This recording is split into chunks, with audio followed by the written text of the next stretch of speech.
Hello, everyone. I'm WDSU sports anchor Fletcher Mackel. And sports fans in our area will get two extra presents on Christmas Day. The first present we already know about. The Saints are taking on the Minnesota Vikings in the Superdome, 3:30 on Christmas Day. But on Tuesday evening, we learned that the Pelicans are also going to be in action on Christmas Day. Our city's NBA franchise will spend the holiday in South Beach, taking on the defending Eastern Conference champion, Miami Heat. Zion Williamson, Brandon Ingram, and the Pels will tip off against Miami at 11 a.m. Central Time. As for the new look Pelicans, two of the new players are Eric Bledsoe and Steven Adams. Adams was a huge fan favorite in Oklahoma City. He should be one here in New Orleans, and he talked about the responsibility that comes with being one of the fans' favorites. As a player, you obviously just play basketball. You know, there's that. But then again, you also got to think bigger than that, larger, that you're representing a city, right? And then and also the city's like history as well. That's like the main thing. So you have to really look at that and then understand what type of, how you need to hold yourself, because people. That's why that's why fans really want to kind of get to know you, just to make sure that you're a good dude. You're representing them, right? So there's no it's not like a playground sort of thing.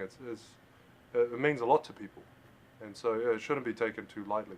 Some of the big reasons why Adams and Bledsoe were brought to New Orleans: toughness and leadership. Last year, former head coach Alvin Gentry told me that his team was one of the quietest in the NBA. That should change with guys like J.J. Redick, the veteran who was here last year, Bledsoe and Adams. In fact, Adams says communication is going to be key for this team going forward, and he will help with that. That's the most important thing, just so at least you could problem solve much faster, when they do, when problems do come up, you could actually just solve them right off the bat.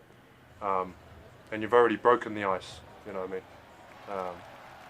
I don't know if you heard that term before, but just means that it's just open. There's no awkwardness or anything like that. You could just tell them straight up.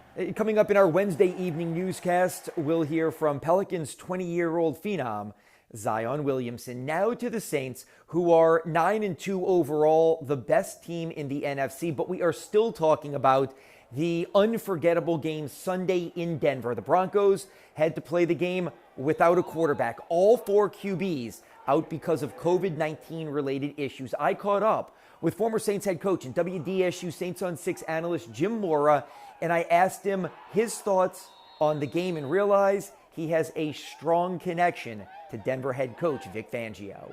Of course, my emotions, and I always want the Saints to win, but my emotions were with Vic Fangio, my former assistant coach with the Stars, with the Saints, with the Colts, now the head coach of the Denver Broncos. And I've communicated with Vic. We've stayed very close over the years. I text him every week and wish him luck. And I sat there and watched that game every play, and I felt so sorry for Vic because to me it was a fiasco. To me it shouldn't have happened.